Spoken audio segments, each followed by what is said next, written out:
4-й международный фестиваль экспериментального видео «Ошибка процесса» с 25 по 29 апреля 2017 года в Вальпараисо, Чили.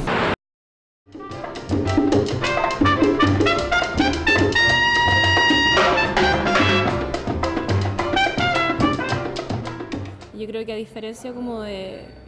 el caso por lo menos yo traté como cineastas que hacen películas más con forma de película, o algunas de las que hacen, tiene que ver con que la ficción, por ejemplo, la ficción que se conoce en el cine tiene ya formas mucho más estandarizadas de hacerse. En cambio el documental siempre tiene la posibilidad de ser tratado de infinitas maneras. Entonces en ese sentido está mucho más abierto a la experimentación. Y claro, o sea, en el documental pasa mucho que uno parte de un tema y hay una película que uno cree que va a hacer o que el director cree que va a hacer, pero mientras la está haciendo aparecen otras películas. Y hay otras películas que piden ser contadas. El documental da la posibilidad de irse por esas ramas, incluso de perderse por esas ramas, o de perderse y de volver al centro. Yo creo que aunque estemos hablando de video experimental, las categorías a veces son injustas y son un poco insuficientes o quizás también muy amplias, pero nunca hacen justicia. Entonces a mí me da un poco la impresión de que no hay que tener miedo como de transitar de un lado hacia otro, que si estamos aquí en este contexto solamente tenemos que hablar de video experimental y ver películas súper abstractas. No, yo creo que lo interesante es que todas las cosas se contaminen entre uno y otro, y especialmente yo creo que el video experimental o el cine experimental alimenta mucho como a la forma más tradicional de hacer películas, o resultan cosas muy interesantes cuando es así. Entonces también como perderle un poco el respeto a las categorías.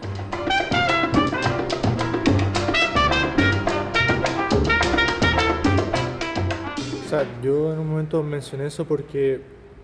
me pareció que es otro género del documental que entra, yo creo que en la categoría de documental por lo mismo, porque de alguna forma trata de registrar una situación real, entre comillas, que es gatillada por un personaje que directamente interfiere en las situaciones, en las gatillas. Por ejemplo, en la película que mencionó, que mostró el fragmento la Naomi sobre El viento sabe que vuelve a casa, que es una película que también transita ese lugar del híbrido, y precisamente porque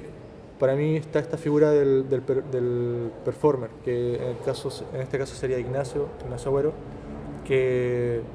detona situaciones haciendo sus preguntas, siendo el mismo, pero a la vez dialogando con los personajes del lugar. Pero es interesante porque también yo he conocido situaciones en las que cada vez más los realizadores se están preocupando por su situación dentro del mundo y cómo ellos miran, y extrapolan mucho más esta idea del autor, que a veces está como diluida y escondida detrás de la cámara. Ellos se enfrentan desde sus propias inquietudes, como decía la Naomi, también desde sus propios miedos, a cosas que algunas veces no entienden y otras veces simplemente desconocen.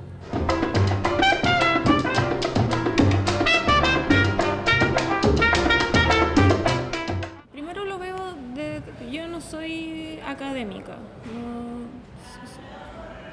trabajo más bien como una investigación más bien libre, como lo que me gusta, lo que me llama la atención, y en ese sentido creo que por eso también me intereso como en este tipo de directores que tienen una forma de trabajar también muy parecida, que es desde, como dices Ignacio en su película, desde lo que les da la gana, ¿no? Cómo nos da la gana, cómo le da la gana. Nosotros estamos quizás un poco acostumbrados a pensar con esas palabras como audiencia, público, pero lo que yo veo como en este tipo de directores, y lo que a mí me interesa también, o cómo me interesa a mí también tratar las cosas, es como la conexión entre personas, entre seres humanos, entre seres sensibles que ven algo y les gusta. O sea, que quizás no hay que sobrepensar las cosas, o sea, sobreintelectualizarlas, sobre todo en el arte, sobre todo en el cine, sobre todo en este tipo de cosas. Entonces, Yo creo que, bueno, entiendo mucho lo que él dice y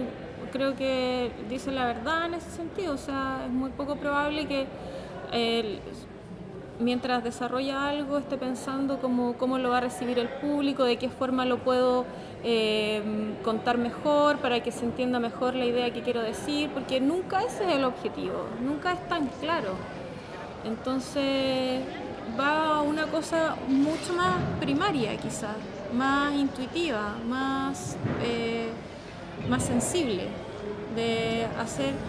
Y yo creo que en general en el arte y en las obras, cuando uno, mientras más personal es, mientras más de tu carne hay puesto ahí, es mucho más probable que eso haga remecer a otra persona, a otra sensibilidad. En cambio, cuando uno quizás sobrepiensa mucho las cosas,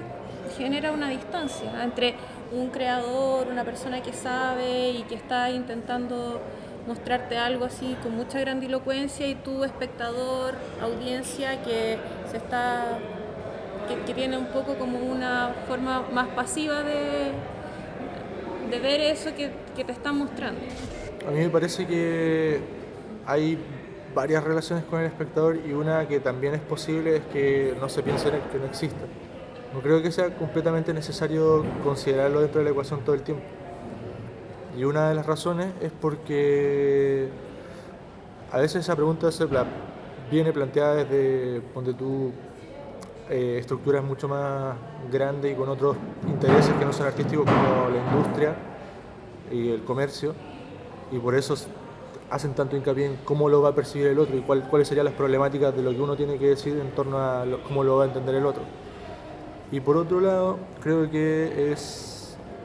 interesante sí estudiar, por ejemplo, fenómenos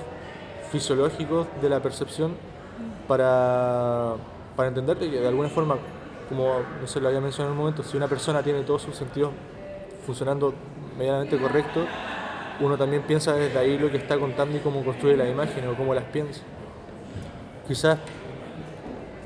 no sé si sea una forma necesariamente más honesta de hacer películas, pero puede ser una forma de acercarse que tiene relación con otro nivel de conexión con las personas.